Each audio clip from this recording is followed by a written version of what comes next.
Welcome back to the Wizard Weekly, where we talk about everything in gaming. The internet is basically a large group of Sith. Like, everything is dealt with in absolutes. You either hate Nintendo's guts right now because of what they're doing in the Power World, or you're praising them because Echoes of Wisdom just dropped and people are mostly, from what I've seen, are enjoying that game. And as far as where I stand on that, it doesn't really matter because I'm a wizard, so I get all the perspectives that I need at once and get all these realities in the palm of my hands whenever I need to switch back and see a different perspective. But anyways, even though Nintendo's going through some really controversial things right now as far as Power World and what seems like just to be a lawsuit because Power World is successful, they are also in the midst of one of their biggest, if not their biggest accomplishment that they've had this year, which is the opening of their new museum in Kyoto, Japan, named Nintendo Museum. And as you can expect, people are really looking forward to being able to go to this new experience that they're opening, because it's going through their 100+ year lore of the company that started out, as you can see, as a card game company back in earlier decades, to where it expanded to where it is right now, to having some of the most notable and frequently called upon franchises that we've ever seen in gaming. Like, there's a lot of history between Nintendo and just this whole genre in general. And the tickets are booked out all the way to December, so if you plan on going anytime soon, good luck with that. But the reason that I wanted to talk about this today is because Miyamoto, in his latest interview that he did to obviously promote the museum and talk about his experience and whatnot, he claimed something about Nintendo's business that they're going to be doing going forward that he didn't really explain upon. At least they didn't show it in this New York Times interview that I had to make an account for, because you can't even look at a goddamn article on the internet without making an account or paying money. What the fuck? But it's a point on the Nintendo business that I'd like to see going forward, because it is what he's talking about is one of the huge pillars that's going to be improved upon and talked about going forward as far as gaming development goes, and that's with the use of artificial intelligence. Now, the exact thing that Miyamoto says is that it might seem that we're just going in the opposite direction for the sake of going in the opposite direction, but it really is trying to find what makes Nintendo special. There's a lot of talk about AI, for example. When that happens, everyone starts to go in the same direction, but that is where Nintendo would rather go in a different direction. Now, obviously, we know that AI has been brought into game development for worse, a lot of cases, and for better. But one thing that does remain constant in the companies that, openly talk about using it is that they say it helps them either get new ideas for human input, or it makes some of the more monotonous tasks, like repeating the same thing over and over again, making things like that more autonomous and just easier to be done. And I think in those cases only, where it aids the developer and not replaces their work, I think that is the perfect use for AI, and really as far as it should extend, in my opinion. But on the other side of that coin, the dangerous part is where people are getting straight up replaced, because we have things like art that's just replacing graphic designers. And even though creating code in AI is trash now, eventually I'm pretty sure it's going to get to a point where a whole team of fucking source code designers are just going to be cut off entirely. And then you got games like the not yet released version of Inzoi that I was playing the other week, and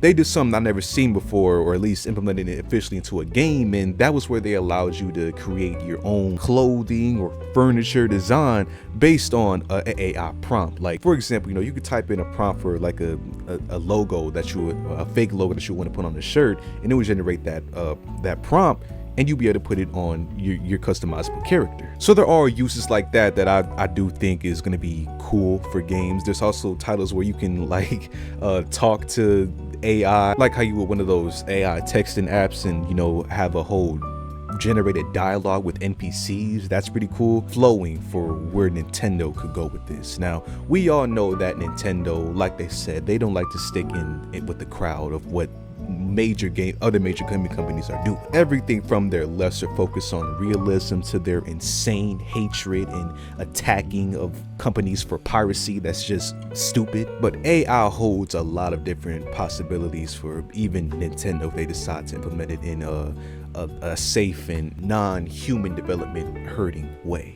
So how they decide to possibly make an entirely new approach to this, I'm waiting to see on that. And moving on to the next topic of the day, I'm going to keep this as brief as possible because it's pertaining Ubisoft. And if you don't know the channel lore, I got beef with Ubisoft, not in the kind of beef where like if I see you, I'm gonna cast a dismemberment spell on you, because it's not that serious. But this is the kind of beef where I'm just disappointed in this company's decisions in the last 10 years. Like, I used to idolize these guys. Anyway, so their next controversial Assassin's Creed title, AC Shadows, that was supposed to be dropping in November of this year. Ubisoft announced earlier yesterday that they are going to be delaying it to February of 2025.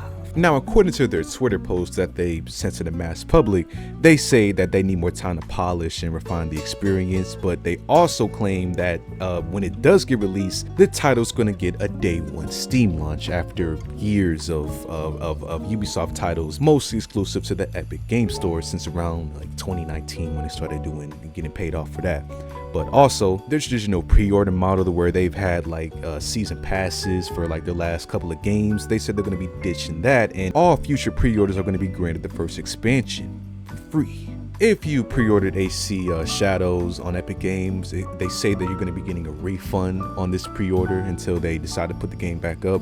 But it's not all good, because internally, Ubisoft seems to be falling the hell apart. Because when speaking to Ubisoft's investors, the company claims themselves that Star Wars Outlaws mid-launch release led them to provide additional time for AC Shadows to release, and they said that Star Wars Outlaws had a softer than expected launch. Now, keep in mind, this comes after where earlier in the month, one of Ubisoft's company's investors just wrote a letter to the board of people that invest into the company, saying that these dudes, they don't know what they're doing. Whoever's at the wheel behind Ubisoft's business side, they need to be taken the hell off the road, because Ubisoft at current state is mismanaged, and shareholders are hostages of the Guillemot family members and Tencent, who take advantage of them. In that letter, they also urged for the company to either go private or for them to just sell it outright, just so they can protect the investments that they have in this company that are tanking right now. Now, like I said, I'm not a fan of Ubisoft, so I'm gonna keep this section as short as possible, but there's a lot of shortcomings when it comes to Ubisoft as a company. We have the milking of all their franchises that for the most part lost their identity for why they were good in the first place. We have their Call of Duty killer X-Defiant that's not doing as well as it could be. A myriad of canceled and delayed games, and I'm not even gonna talk about Skull and Bones because I'm just gonna get mad. AC Shadows already has a bunch of controversy surrounding its name for what it is as a game, but when it's not pertaining to any kind of like controversy or any type of negative news in the press, Ubisoft is obviously struggling to make sales and getting player interest. So that is a big problem that hopefully they can fix in the future, but just know that I'm not going to be around to be a play tester in any of that. So yeah, Ubisoft, Assassin's Creed, that's that. And lastly for today, are your pockets ready? The PlayStation 30th anniversary pre-orders are live today, and the PlayStation 5 Pro pre-orders also live today. I'm pretty sure. Oh yeah, it goes live today. I forgot the date when I talked about it, but yeah, the PlayStation 5 Pro and the PlayStation 5 Pro anniversary console editions. All the PS5 Pro, the PS5 Portal, and the new DualSense controllers. All that goes live today at 10 a.m. EST. As of the time I'm recording this video, it's only 3:27 a.m. so I'm a little early, so I don't know the exact US dollar prices.